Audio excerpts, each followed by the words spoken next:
You're watching BBC News. Now more on our main story.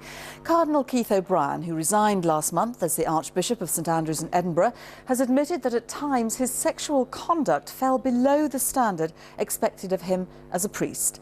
Last week he was accused of inappropriate behaviour by 4 men. In a statement, Cardinal O'Brien apologised to those he had offended. Catherine Deveney, the journalist who broke the story in the Observer newspaper of the allegations against the Cardinal, said she wouldn't be surprised if there were more revelations to come. I think if we're talking about Keith O'Brien, the man, all we can say is that it's tragic, and I think most people would have sympathy. But this was never just about Keith O'Brien, the man. This was about Keith O'Brien, the Cardinal of the Catholic Church, who made many public pronouncements about how other people should live, and sadly was shown not to have lived up to that himself. Are there more allegations to come out of this? I think that there's been a lot of concentration on the fact that these allegations date back so long, but I wouldn't be surprised if there are more allegations to come, but I think we have to wait and see what happens. I must push you a little bit on that. Do you, on your paper, as a journalist, do you know more that you are going to tell us about the Cardinal and possibly about other people? I think that the stories that come out are really in the hands of the people who have connections to the Cardinal. There's been a lot of criticism of the 4 complainants who came forward, and I have been saying from the start that people who have suffered traumatic events have to be allowed to come forward and tell those stories in their own way, at their own pace and in their own time. They're not public property. We can't demand that of them. And I think if there are more people who are going to come forward and tell their stories, it will be because they've got the confidence now that they will be believed, and that's very important. And I think we have to remember the 4 people, the 4 men at the centre of these allegations, because they've come under such fire over the last couple of weeks. And these are spiritual men, but I think that's been forgotten. It's almost as if they are the kind of architects of the downfall of the Church. Well, these are 4 men who were prepared to give their lives to the Catholic Church, and that must be remembered. But who are these men? There has been some disquiet over the way this has been done. The priests involved, they haven't been named, they're anonymous.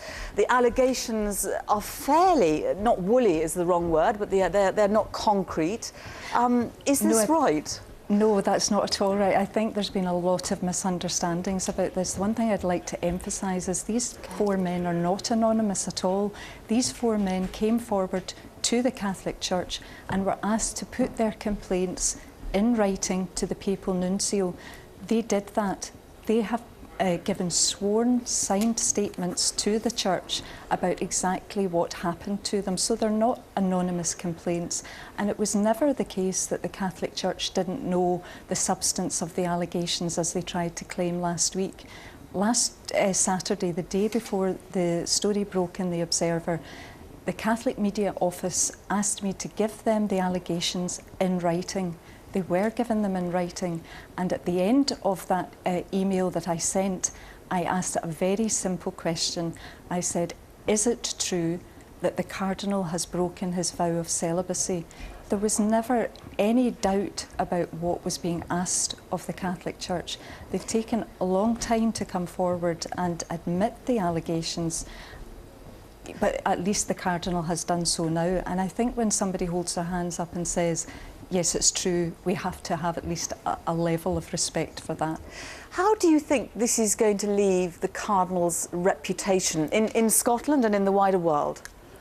Well, I mean, it is sad to say, because this is a sad situation, but I have to point out that the Cardinal has been such a very vociferous critic of homosexuals, of gay adoption. He's been a very outspoken opponent of same-sex marriage, and one of the priests involved, one of the complainants involved, said to me tonight after he had resigned that he felt very sad for the Cardinal, but he also felt very sad for the people over the years that the Cardinal had harmed, the young people who had struggled with their sexuality and were told by the Cardinal that they were degenerate, when clearly that was not what the Cardinal really felt. And I think that this is now the opportunity to have a much clearer, more transparent church, and a church that doesn't have 2 faces, doesn't face 2 ways with a public and a private, but has one face for all.